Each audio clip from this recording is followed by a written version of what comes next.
Salut à tous, bienvenue dans ce nouvel épisode, c'est William de plusdeclients.com et aujourd'hui on va parler de pourquoi est-ce que personne ne va venir vous sauver et ce qui vient de se passer la semaine dernière et ce qui est toujours un peu en train de se passer en ce moment avec ce qui se passe à Wall Street. Pourquoi est-ce que ça vous concerne? Pourquoi est-ce que vous devez vous sentir concerné même si vous n'êtes pas du tout impliqué dans les investissements sur les marchés financiers, etc. Par ailleurs, avant de commencer cette vidéo, je voulais juste vous prévenir que tout le contenu que je vais partager, c'est uniquement à prendre à titre de divertissement. Je ne suis pas un conseiller financier et avant de faire n'importe quel investissement financier, vous devriez toujours consulter un spécialiste et n'investir que l'argent que vous êtes prêt à perdre dans n'importe quel investissement financier que vous faites. Par ailleurs, voilà en fait pour le disclaimer. Maintenant, pourquoi est-ce que ce qui vient de se passer à Wall Street la semaine dernière, et on en parle encore aujourd'hui, pourquoi est-ce que ça devrait vous concerner et vous permettre de tirer la conclusion qu'au final, personne n'est là pour vous sauver? Je sais qu'on a beaucoup l'habitude, nous en tant que Français, de toujours s'en référer au système. On a un système qui fonctionne, plus ou moins en ce moment, mais on a un système qui fonctionne, on s'en réfère au système et on se dit de toute façon, quoi qu'il advienne, le système sera toujours là pour m'aider ou pour me soutenir. Maintenant, on a pu observer, surtout dernier, si vous avez suivi l'actualité de ce qui s'est passé à Wall Street, en fait, c'est cette semaine dernière, avec l'histoire de GameStop et de Robinhood. Et en fait, ce qui s'est passé, c'est qu'il y a des fonds aux États-Unis, sur Wall Street, il y a des fonds, c'est pas nouveau, ça vient pas de débarquer, mais il y a des fonds spéculatifs. Et en fait, ces fonds spéculatifs, ce qu'ils font, c'est qu'ils spéculent justement sur la valeur d'une entreprise, sur la valeur des actions. D'accord, hein? Donc, en gros, ce qu'ils vont dire, c'est j'ai la sensation que telle action ou telle entreprise, en fait, ils investissent de l'argent pour faire baisser ce qu'on appelle le shorting dans le langage de l'investissement trading, pour faire baisser la valeur d'une action et de cette manière, ils font baisser la valeur de l'entreprise et ça leur permet de l'acquérir et ensuite de la revendre et faire des bénéfices sur le marché, d'accord, dans l'opération. Et ce qui s'est passé en fait dernièrement, c'est que justement ces fonds spéculatifs, plusieurs fonds spéculatifs, dont un fonds qui s'appelle Melvin Capital et deux autres fonds spéculatifs aussi qui s'appellent Citadel et Point 72, qui sont des fonds spéculatifs américains. Ils ont parié ils ont shorté en fait l'action d'une entreprise qui s'appelle GameStop. Et le but, c'était de dévaluer la valeur de cette entreprise, rafler un max de pognon au passage, et puis malheureusement, eux gagner de l'argent et les petits perdre. Ceux qui suivent l'information mainstream perdre une partie de l'argent qu'ils avaient investi. Et grâce à la puissance ou la magie, ou je ne sais pas, à l'opération du Saint-Esprit aussi, des réseaux sociaux, ce qui s'est passé, c'est qu'il y a des investisseurs particuliers qui ont formé sur la plateforme communautaire Reddit, qui ont formé en fait un groupe, pas un groupe d'investissement, c'est plutôt un groupe de discussion où en gros, tous les petits s'allient entre eux pour prendre une décision qui va à l'encontre en fait de ces fonds spéculatifs. Et parce qu'il y a des personnes intelligentes et bien intentionnées qui veulent aussi gagner de l'argent, c'est pas là le problème, mais des personnes intelligentes et bien intentionnées qui veulent aussi, excusez-moi de l'expression, mais littéralement faire la nique à ces gros fonds spéculatifs. Et en gros, c'est ce qu'ils ont fait. Lorsqu'ils ont vu qu'il y avait quelque chose qui était en train de se tramer avec le shortage de l'action de chez GameStop, cette communauté, la majorité qui sont des individus, des individus, d'accord, des entités seules, ils ne font pas partie de groupes d'investissement, ils se sont mis d'accord pour se dire, nous, ce qu'on va faire, c'est qu'on va aller à l'encontre de ça pour justement contrer ce que ces fonds spéculatifs sont en train de faire. Et le problème, c'est que ça a fonctionné. Ça veut dire que ça veut dire que ces petits investisseurs, ils ont investi massivement dans l'action GameStop, ils ont fait monter la valeur de l'action GameStop au lieu de faire ce que le fonds spéculatif voulait faire, c'est-à-dire faire chuter la valeur du fonds, de l'action, pardon. Et ce qui s'est passé, c'est que tout simplement, les fonds spéculatifs se sont retrouvés... Bon, je vous passe les détails en fait, mais ils ont utilisé une plateforme d'investissement qui s'appelle Robinhood et qui permet aux individus, aux particuliers d'investir. Et en fait, ce qui s'est passé, c'est une action, une société de courtage, d'accord ? On passe par un intermédiaire, ils prennent des frais lorsqu'il y a des actions, etc. Donc, c'est pour vous passer les détails. Mais en fait, ce qui s'est passé, c'est que les petits ont investi, ont contré en fait l'action de ces fonds spéculatifs. Ils ont investi massivement pour faire monter l'action de GameStop. Et en fait, ce qui s'est passé, c'est qu'à la dernière minute, ces fonds spéculatifs se sont retrouvés absolument sans aucune, comment on appelle ça, sans aucune réserve. Ils avaient plus d'argent en fait. Et donc à la dernière minute, ils ont dû aller faire une demande de crédit entre propres fonds spéculatifs qui a été prêté par un autre fonds pour pouvoir justement pallier et sauver ce fonds spéculatif. Et si vous écoutez les médias mainstream, ce qui s'est passé, c'est que en gros, on est en train de vous dire, c'est un peu, si vous regardez n'importe quel média, d'accord, francophone ou même anglophone, c'est David contre Goliath. C'est le gros méchant fonds spéculatif contre les petits investisseurs. Jusque-là, c'est très très bien.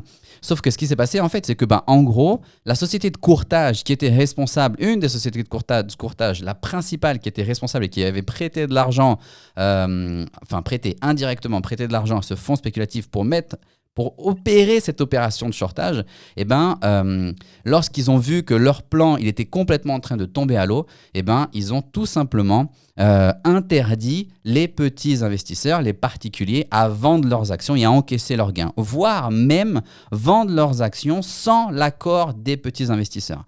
D'accord? Donc, c'est tout simplement scandaleux. Et ça, c'est juste un scandale qu'on voit parmi tant d'autres qui se passent tous les jours sans que nous, indépendants, citoyens, sans que nous soyons au courant de ce qui est en train de se tramer. C'est pour ça que lorsque vous écoutez les médias mainstream, ils vous disent tout simplement qu'il ne faut surtout pas investir en bourse, que placer son argent en bourse, c'est comme si rien que le terme de jouer son argent en bourse. On ne joue pas quand on investit son argent en bourse.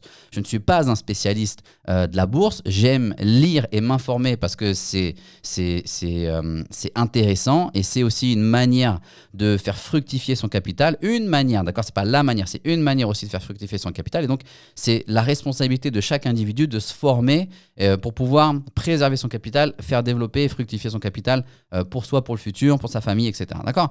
Et donc, en fait, ce qui se passe, en fait, c'est que là, littéralement, quand vous suivez les médias mainstream, ils vous disent qu'il ne faut surtout pas... Enfin, il ne faut pas qu'ils vous disent qu'il ne faut pas, mais en gros, les termes employés indirectement sous-entendent que placer son argent en bourse, c'est comme si vous jouiez avec votre argent, vos économies durement gagnées, et qu'en gros, c'était risqué. Oui, comme n'importe quelle activité, ça comporte un risque, mais que c'était risqué et qu'il fallait en gros laisser ça aux professionnels.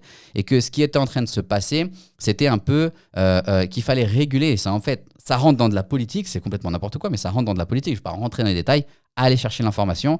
Mais en gros, ce qui est en train de se passer, c'est que ce qui s'était passé, le fait que les fonds spéculatifs n'avaient pas pu faire l'opération qu'ils avaient décidé parce qu'ils avaient été contrés par des individus. Et donc, en gros, ça avait failli mettre à mal le fonds spéculatif. Et pour protéger le fonds spéculatif, il fallait mettre des réglementations sur nous, individus, qui plaçons notre argent en bourse, notamment par le biais de certaines sociétés de courtage, d'accord? Et donc, pour préserver, nous, les petits, il fallait en fait mettre des régularisations, alors qu'en fait, c'était pour garder le contrôle sur un jeu sur lequel ils ont la main mise depuis bien longtemps. Ils opèrent en totale impunité, d'accord? Et donc, pourquoi est-ce que je dis ça? Parce que les médias mainstream, de manière générale, lorsque vous allez entendre parler de ce qui vient de se passer, ils vont tout simplement vous dire attention, il y a des groupuscules d'individus qui s'allient entre eux pour jouer de l'argent massivement, ça met à mal les sociétés, c'est très dangereux. Et donc, on va régulariser ces marchés-là pour protéger les petits, alors qu'au final, c'est juste pour nous la mettre à l'envers, d'accord? Et ce que les médias mainstream ne vous disent pas, c'est justement ce qu'a fait la société de courtage Robinhood, qui a tout simplement pris des décisions à la place sans l'autorisation de ces investisseurs, de ces petits investisseurs, et qui a pris la décision soit de vendre les actions à leur avantage pour pouvoir encaisser les commissions et surtout éviter la faillite. Et aussi, ce qu'ils ont fait, c'est qu'ils ont simplement interdit, ou en tout cas bloqué les dépenses. Donc en gros, c'est un peu, tu as le droit de jouer au jeu, mais c'est mes règles, et à partir du moment où tu commences à gagner avec les règles, je vais dire que tu as triché et donc je vais changer les règles à la dernière minute. Et donc ça, c'est ce qui se passe absolument tous les jours, surtout dans le monde de la finance, malheureusement. Et donc, c'est pour ça que ce que je voulais dire, en fait, pourquoi est-ce que, là où je veux en venir, pourquoi est-ce que personne va venir vous sauver? Ce qu'il faut comprendre, c'est que, et ce qu'on a vécu l'année dernière, et on n'en est pas encore sorti avec la crise du Covid et les retombées qu'on est en train encore de vivre et de subir de cette crise du Covid, ça nous a montré une seule chose. C'est que nous, c'est vrai qu'en France, on a beaucoup de chance parce qu'on a un système, lorsqu'il roule, lorsqu'il tourne, c'est un système plutôt agréable, qui fonctionne. On est éduqué, on mourra jamais de faim, on aura toujours quelqu'un ou quelque chose, ou quelqu'un ou une entité qui va prendre de nous pour nous soigner, pour nous éduquer, pour nous trouver un travail, pour nous permettre de nous alimenter et en fait nous maintenir en permanence dans un espèce de sous sédation, d'accord, dans un sous sédatif, pardon, dans un espèce d'état où on est là mais on n'est pas vraiment là parce qu'on n'a pas vraiment le contrôle de ce qu'on décide ou de ce qu'on veut faire. Et ce qui se passe en fait, c'est que lorsqu'on nous maintient dans cet état justement de sédation, en fait, ça leur permet, je ne rentre pas dans les théories du complot, c'est juste que ça permet en fait à certaines entités, tout simplement, pendant que le chat dort, les souris dansent. Pendant qu'on est complètement endormi dans les vapes, ils nous endorment avec du confort. Ils peuvent jouer et manipuler l'argent à leur guise au final, d'accord, les règles du jeu à leur guise. Et donc, pourquoi est-ce que j'en viens à la conclusion de vous dire personne ne va vous sauver?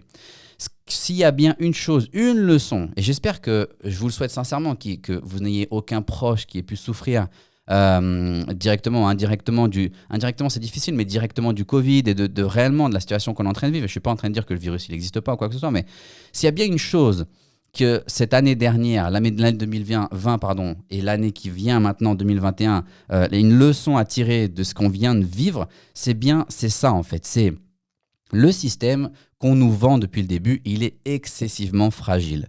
Et je pourrais dire même excessivement corrompu.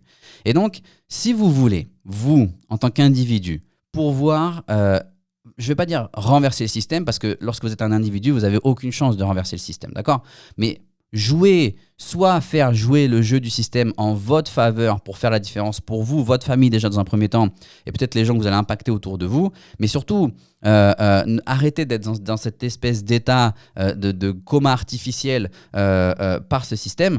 Vous devez vous responsabiliser, vous devez vous former et vous informer en dehors des médias principaux, des médias mainstream. Il faut aller chercher l'information chez des médias spécifiques, spécialisés. Et c'est votre responsabilité d'aller chercher cette information, de vous former, de préparer et de protéger votre propre futur, d'accord? Et là où je voulais en venir, en fait, c'est un des meilleurs, c'est pas le seul, d'accord, mais un des meilleurs moyens qui existent aujourd'hui avec les outils que nous avons et avec les tendances que nous sommes en train de vivre, un des meilleurs moyens d'anticiper, de vous protéger et de prendre l'avance par rapport à la majorité, c'est justement, c'est d'avoir une certaine autonomie, premièrement, dans la manière dont vous générez vos revenus et surtout dont vous faites fructifier vos revenus. Lorsque vous avez des revenus, les faire fructifier sur des placements boursiers, il faut vous former, c'est très important. Les faire fructifier sur des opportunités comme on est en train de vivre avec les cryptocurrencies, les défis, tout ce qui va autour de ça, en fait, c'est votre responsabilité et c'est extrêmement important. Maintenant, c'est vrai qu'il faut un moyen, et vous n'avez pas besoin de beaucoup d'argent pour commencer, mais c'est vrai qu'il faut un moyen pour vous permettre aussi de pouvoir avoir, sous une certaine forme, cette possibilité de financer en fait tout ça, d'accord? Et d'arrêter de tout doucement de vous détacher du système et d'arrêter d'être dépendant du système. Aujourd'hui, avant, ce qu'on avait, c'était lorsqu'on voulait être un peu plus indépendant, on lançait une activité, bien souvent c'était de l'artisanat, du commerce, et on avait une activité en fait locale pour pouvoir justement obtenir ou dans l'espoir de pouvoir obtenir cette indépendance ou construire cette indépendance. Aujourd'hui, malheureusement, avec les conditions qu'on est en train de vivre, on est complètement dans l'ère digitale. Et aujourd'hui, si vous voulez pouvoir créer cette indépendance, vous devez apprendre à... c'est impossible de passer outre le digital. Ça veut dire que vous devez apprendre à savoir comment créer une offre et vendre cette offre et utiliser le digital pour pouvoir promouvoir, créer et vendre cette offre. Okay, et donc, si c'est ce que vous souhaitez ou c'est ce que vous avez en tête et que vous n'avez pas mis ça encore en place ou vous ne savez pas par où commencer, vous pouvez aller sur plusdeclients.com pour vous former. Il y a beaucoup d'informations. C'est un site web, c'est mon site web. Maintenant, on est deux, on est en train de développer ça à deux avec Samy. Mais c'est un site web sur lequel on a énormément d'informations justement sur la création d'un produit digital, comment créer un produit digital, pouvoir utiliser Internet pour obtenir plus de clients, développer votre activité, automatiser une partie des processus pour venir pouvoir à moindre frais obtenir une activité, construire cette indépendance financière et ensuite utiliser ces fonds pour pouvoir vous projeter dans l'avenir et, et protéger votre avenir et l'avenir de vos enfants si vous en avez. Ok, mais c'est excessivement important. Il faut sortir de cet état vraiment de coma artificiel et commencer maintenant à prendre sa propre vie en main.